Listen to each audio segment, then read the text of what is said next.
आज का हमारा पहला अध्याय है रासायनिक अभिक्रियाएं एवं समीकरण। तो चलिए चलते हैं और आप सभी एक कॉपी और पेन निकाल लीजिए और इन सभी परिभाषा और एग्जाम्पल को भी नोट्स करते चलिए। यदि आपको यहाँ से नोट नहीं करना है तो आप डिस्क्रिप्शन में जा करके वहाँ से पीडीएफ भी डाउनलोड कर सकते हैं। तो चलिए हम अपने टॉपिक की ओर चलते हैं। आज का हमारा पहला हेडिंग है भौतिक परिवर्तन, जिसको हम कहते हैं फिजिकल चेंजेस। ऐसे परिवर्तन जिसमें पदार्थों के केवल भौतिक अवस्था, आकार एवं भौतिक गुण परिवर्तित होते हैं, भौतिक परिवर्तन कहलाता है। उदाहरण देख लेते हैं। बर्फ का गलना, जल का जमना, जल का वाष्पीकरण। इसके बाद अगला परिवर्तन है हमारा रासायनिक परिवर्तन, केमिकल चेंजेस। ऐसे परिवर्तन जिसमें पदार्थों के रासायनिक संगठन एवं गुण परिवर्तित होते हैं, रासायनिक परिवर्तन कहलाता है। एग्जाम्पल देख लेते हैं। दूध का फटना, जंग लगना, दहन, परमाणु विस्फोट। इसमें जंग लगना पूछता है कि लोहे में जंग लगना किस प्रकार का परिवर्तन है, तो लोहे में जंग लगना रासायनिक परिवर्तन है। इसके बाद अगला हेडिंग है हमारा रासायनिक अभिक्रिया, केमिकल रिएक्शन। वह अभिक्रिया जिसमें एक या एक से अधिक पदार्थ परस्पर अभिक्रिया करके नए पदार्थ का निर्माण करते हैं तथा उनके भौतिक व रासायनिक गुण भिन्न होते हैं, रासायनिक अभिक्रिया कहलाता है। उदाहरण देख लेते हैं। जैसे मैग्नीशियम और ऑक्सीजन अभिक्रिया करके मैग्नीशियम ऑक्साइड बनाते हैं। अगला हेडिंग है और बहुत ही इम्पोर्टेंट है, रासायनिक समीकरण। पूछता है कि रासायनिक समीकरण किसे कहते हैं, उदाहरण भी दीजिए। तो चलिए देखते हैं हम। किसी रासायनिक अभिक्रिया में भाग लेने वाले पदार्थों को उनके प्रतीकों एवं सूत्रों के रूप में प्रदर्शित करना रासायनिक समीकरण कहलाता है। उदाहरण देख लेते हैं। मेथेन और ऑक्सीजन अभिक्रिया करके कार्बन डाइऑक्साइड और जल का निर्माण करते हैं। इसके बाद अगला है हमारा संतुलित रासायनिक समीकरण लिखना। पूछता है कि संतुलित रासायनिक समीकरण क्या है और इसे क्यों संतुलित किया जाता है। तो चलिए देखते हैं हम। इसमें हमारा हेडिंग है द्रव्य की अविनाशता के नियम। इस नियम के अनुसार किसी रासायनिक अभिक्रिया में अभिकारकों के उत्पादों में परिवर्तन के फलस्वरूप न ही कोई परमाणु नष्ट होता है और न ही कोई निर्मित होता है, द्रव्य की अविनाशता का नियम कहलाता है। अब इसमें पूछता है कि संतुलित रासायनिक समीकरण क्या है, तो उसका परिभाषा हो जाएगा ऐसी रासायनिक समीकरण जिसके दोनों पक्षों में प्रत्येक तत्व के परमाणुओं की संख्या बराबर होती है, संतुलित समीकरण कहलाता है। नोट में लिख लेना आप सब कि द्रव्य की अविनाशता के नियम को संतुष्ट करने के लिए किया जाता है, यानी जो हमारा रासायनिक समीकरण है उसको संतुलित हम द्रव्य की अविनाशता के नियम को संतुष्ट करने के लिए करते हैं। उदाहरण देख लेते हैं। मैग्नीशियम और ऑक्सीजन, तो यहाँ पर हमारा बन गया मैग्नीशियम ऑक्साइड। ठीक। रासायनिक समीकरण के महत्व तो नहीं पूछता, यदि आप सबको नोट करना हो तो आप सब नोट कर लेना, ठीक है। आइए चलते हैं हम अपने अगले टॉपिक की ओर। अगला है रासायनिक अभिक्रियाओं के प्रकार। इसमें हमारा है पहला संयोजन अभिक्रिया, जो कि बहुत ही इम्पोर्टेंट है भाई, ठीक है। चलिए देखते हैं इसका परिभाषा हम। वह रासायनिक अभिक्रिया जिसमें दो या दो से अधिक पदार्थ संयोग करके एकल पदार्थ का निर्माण करते हैं, संयोजन अभिक्रिया कहलाता है। उदाहरण देख लेते हैं हम। जैसे हो गया अमोनिया और हाइड्रोजन क्लोराइड आपस में जब अभिक्रिया करते हैं तो अमोनियम क्लोराइड का निर्माण होता है। दूसरा भी उदाहरण देख लेते हैं। कार्बन और ऑक्सीजन अभिक्रिया करके कार्बन डाइऑक्साइड का निर्माण करते हैं। परिभाषा के साथ साथ उदाहरण भी लिखना जरूरी होता है, तभी जाकर हमको नंबर मिलता है एग्जाम में, ठीक है। इसके बाद अगला है वियोजन या अपघटन अभिक्रियाएं। वह रासायनिक अभिक्रिया जिसमें यौगिक बाह्य कारकों के प्रभाव द्वारा अपने अवयवी तत्वों या यौगिकों में अपघटित हो जाता है, वियोजन अभिक्रिया कहलाता है। ये जो हमारा वियोजन अभिक्रिया है ये निम्नलिखित 3 प्रकार का होता है। तो चलिए देखते हैं हम। इसमें पहला है हमारा ऊष्मीय अपघटन। वह रासायनिक अभिक्रिया जिसमें यौगिक ऊष्मा के द्वारा दो या दो से अधिक सरल पदार्थों में अपघटित हो जाता है, ऊष्मीय अपघटन कहलाता है। तो उदाहरण में हम जब कैल्शियम कार्बोनेट का ऊष्मीय अपघटन करते हैं तो ये कैल्शियम ऑक्साइड और कार्बन डाइऑक्साइड गैस के रूप में बाहर निकलता है। इसके बाद अगला है हमारा प्रकाश अपघटन। जब वियोजन अभिक्रिया सूर्य के प्रकाश द्वारा होती है तो यह प्रकाश अपघटन कहलाता है। उदाहरण देख लेते हैं। एल्युमिनियम क्लोराइड प्रकाश अपघटन में हमारा सिल्वर क्लोराइड है, जो कि सूर्य के प्रकाश द्वारा अपघटित होकर सिल्वर और क्लोरीन में अपघटित हो जाता है। ठीक है, चलिए देखते हैं। अगला है विद्युत अपघटन। ये इसका तीसरा है, विद्युत अपघटन। वह अभिक्रिया जिसमें यौगिक के जलीय विलयन में विद्युत प्रवाहित करने पर यह दो या दो से अधिक सरल पदार्थों में अपघटित हो जाता है, विद्युत अपघटन कहलाता है। जैसे हो गया हमारा पोटेशियम क्लोराइड का जब हम विद्युत अपघटन कराते हैं तो यह पोटेशियम और क्लोरीन में परिवर्तित हो जाता है। ठीक है, इसके बाद हमारा है तीसरा है, वो हमारा कंप्लीट हो गया 3 ठो। ठीक है, ये तीसरा है हमारा विस्थापन या प्रतिस्थापन अभिक्रियाएं। ये भी बहुत ही इंपॉर्टेंट अभिक्रिया है भाई। ठीक है, अधिकतर एग्जामों में 2 नंबर या 3 नंबर में पूछा जाता है उदाहरण सहित। तो चलिए देखते हैं। वह रासायनिक अभिक्रिया जिसमें अधिक क्रियाशील तत्व कम क्रियाशील तत्व के यौगिक से उस तत्व के परमाणु को विस्थापित कर स्वयं उसका स्थान ग्रहण कर लेता है, प्रतिस्थापन अभिक्रिया कहलाता है। और यह भी अभिक्रिया 2 प्रकार की होती है, एकल विस्थापन अभिक्रिया और द्विविस्थापन अभिक्रिया। तो पहले हम एकल विस्थापन अभिक्रिया को देख लेते हैं। ठीक है,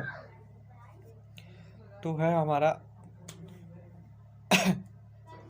आयरन कापर से अधिक क्रियाशील होने के कारण कापर को कापर सल्फेट के विलयन से विस्थापित कर देता है। उदाहरण देख लेते हैं। Fe+CuSO4 तो हमारा बनता क्या है, फेरस सल्फेट और कॉपर। ठीक है, अगला देखते हैं द्विविस्थापन अभिक्रियाएं।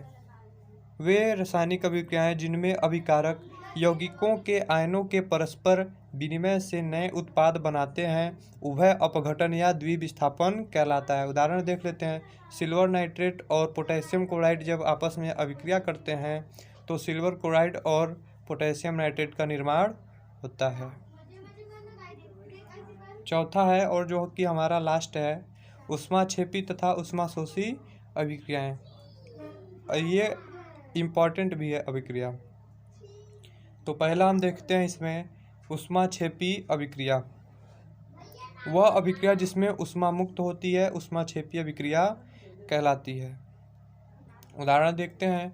कार्बन जो कि ग्रेफाइट है, यानी ये कार्बन के अप्रूफ होता है। जो ग्रेफाइट होता है वो कार्बन का अप्रूफ होता है। ये ऑक्सीजन से संयोग करके या अभिक्रिया करके कार्बन डाइऑक्साइड +94 कैलोरी ऊष्मा मुक्त करती है। इसके बाद है अगला ऊष्माशोषी अभिक्रिया। वह अभिक्रिया जिसमें ऊष्मा का अवशोषण होता है ऊष्माशोषी अभिक्रिया कहलाता है। उदाहरण देख लेते हैं। नाइट्रोजन और ऑक्सीजन, नाइट्रोजन ऑक्साइड। ठीक है, इसमें -45 कैलोरी ऊष्मा का अवशोषण होता है। इसके बाद है अगला है ऑक्सीकरण तथा अपचयन अभिक्रियाएं। ऑक्सीकरण देखते हैं हम, जिसको कहते हैं ऑक्सीडेशन। वह अभिक्रिया जिसमें किसी पदार्थों में ऑक्सीजन का योग होता है ऑक्सीकरण कहलाता है। या फिर हम ऐसे भी कह सकते हैं इसके दूसरे भाषा में कि किसी अभिक्रिया जिसमें किसी परमाणु अणु या आयन से इलेक्ट्रॉन पृथक होते हैं या इलेक्ट्रॉनों की कमी होती है, ऑक्सीकरण कहलाता है। उदाहरण देख लेते हैं। ठीक, दूसरा वाला उदाहरण देखिए आप सब कि है जो सोडियम है, सोडियम अपना एक इलेक्ट्रॉन को क्या कर दे रहा है, त्याग दे रहा है यहाँ पे, यानी इलेक्ट्रॉनों की कमी हो रही है। तो ये क्या कहलाएगा, ऑक्सीकरण कहलाएगा। ठीक, और ऑक्सीकरण को अपचयन अभिक्रिया भी उपचयन अभिक्रिया भी कहा जाता है। ठीक है, और आता है अगला अपचयन, जिसको कहते हैं रिडक्शन। वह रासायनिक अभिक्रिया जिसमें हाइड्रोजन का संयोग होता है अपचयन अभिक्रिया कहलाता है। ऊपर वाले में क्या था कि जिसमें ऑक्सीजन का योग होता है और इसमें क्या होता है, इसमें हाइड्रोजन का योग होता है। ठीक है, उसमें ऑक्सीजन का और इसमें हाइड्रोजन का। इसको दूसरे भाषा में भी कह सकते हैं कि वह अभिक्रिया जिसमें कोई परमाणु अणु या आयन इलेक्ट्रॉन को ग्रहण करता है, यानी जब वो ग्रहण करेगा तो इलेक्ट्रॉनों की संख्या में वृद्धि होगी, तो क्या कहलाएगा, अपचयन कहलाएगा। देख लेते हैं, जैसे सोडियम आयन है, इलेक्ट्रॉन को ग्रहण कर ले रहा है तो हमारा सोडियम बन जा रहा है। ठीक हो गया ये हमारा अपचयन कंप्लीट। इसके बाद हमारा अगला टॉपिक है ऑक्सीकारक या अपचायक। तो इसमें पहला है ऑक्सीकारक। किसी रासायनिक अभिक्रिया में जिस पदार्थ का अपचयन होता है उसे ऑक्सीकारक कहते हैं। यानी ऑक्सीकारक में अपचयन होगा और अपचायक में ऑक्सीकरण होगा। ठीक, उदाहरण देख लेते हैं। पोटेशियम ब्रोमाइड और क्लोरीन अभिक्रिया करके बनाते हैं हमारा पोटेशियम क्लोराइड, क्लोरीन और ब्रोमीन। दूसरा है अपचायक। किसी रासायनिक अभिक्रिया में जिस पदार्थ का ऑक्सीकरण होता है उसे अपचायक कहते हैं। ठीक, उदाहरण देख लीजिएगा आप सब। इसके बाद अगला है हमारा रिडॉक्स अभिक्रिया, जो कि बहुत ही इम्पॉर्टेंट है। ठीक है, और अक्सर एग्जाम में पूछा भी जाता है ये। तो रिडॉक्स अभिक्रिया वह अभिक्रिया जिसमें ऑक्सीकरण तथा अपचयन दोनों प्रक्रिया एक साथ और एक ही समय पर होता है, रिडॉक्स अभिक्रिया कहलाता है। रिडॉक्स अभिक्रिया के उदाहरण देख लीजिए आप सब। ठीक है, नहीं तो वीडियो बहुत ही लंबा हो जाएगा। इसके बाद अगला है हमारा संक्षारण। वह अभिक्रिया जिसमें धातु वायु की ऑक्सीजन नमी से अभिक्रिया करके धीरे धीरे नष्ट हो जाती है, संक्षारण कहलाती है। 2 नंबर में पूछता है यहाँ से कि संक्षारण किसे कहते हैं। तो संक्षारण का परिभाषा लिख लीजिएगा आप सब और इसको इम्पोर्टेंट भी कर लीजिएगा। ठीक, उदाहरण देख लेना। लोहे पर जंग लगना, चांदी के आभूषण पर काली परत चढ़ना। इसको पूछता है कि संक्षारण न हो, ये यानी जो धातुएं हैं वो नष्ट न हो, उसके लिए उपाय बताइए। तो उपाय हमारा यही होगा कि उसको पेंट कर सकते हैं हम, और ग्रीस लगा सकते हैं, मिश्र धातु की परत चढ़ाते हैं तेल का लेप लगाकर। इसके बाद है हमारा अगला है विकृत गंधिता, जो कि ये भी बहुत ही इंपॉर्टेंट है। ये भी एग्जाम में अक्सर पूछता है कि विकृत गंधिता से आप क्या समझते हैं।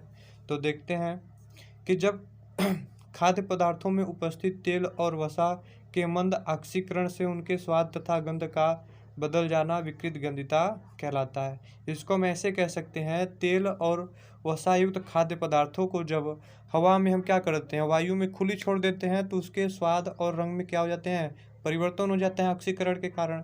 इसी प्रक्रिया को हम विकृत गंधिता कहते हैं। उदाहरण देख लेते हैं। पानी तथा पनीर को खुला रखने पर उसके स्वाद बदल जाते हैं। ये अधिकतर होता है गर्मियों के समय। ठीक, इसके भी उपाय देख लेते हैं। खाद्य पदार्थों वायुरोधी पदार्थ पात्र में रखना चाहिए, यानी जो हमारे खाद्य पदार्थ हैं उसको वायुरोधी पात्र में रखना चाहिए। दूसरा है कि जो खाद्य पदार्थ जो होते हैं, यानी जो पैकेट में जैसे चिप्स वगैरह हो गया, उसको करते हैं तो उसमें नाइट्रोजन गैस को भरते हैं। ठीक, और ये जो हमारे खाद्य पदार्थ हैं, उन खाद्य पदार्थों को सूर्य के प्रकाश से बचा कर रखना चाहिए। तो ये रहा हमारा आज का अंतिम प्रश्न, और ये कंप्लीट भी हो गया। ठीक है, और हमें उम्मीद है कि आप सबको ये वीडियो अच्छा भी लगा होगा। यदि अच्छा लगा हो तो वीडियो को लाइक करके चैनल को सब्सक्राइब जरूर कीजिएगा। और इस चैप्टर से जितने भी इम्पोर्टेंट प्रश्न हैं बोर्ड में आने वाले, हम उसके आंसर भी कराएंगे। तो आप सब चैनल को सब्सक्राइब जरूर कीजिएगा, ताकि हमारे जो भी वीडियो हो उसका नोटिफिकेशन आपको जरूर मिले।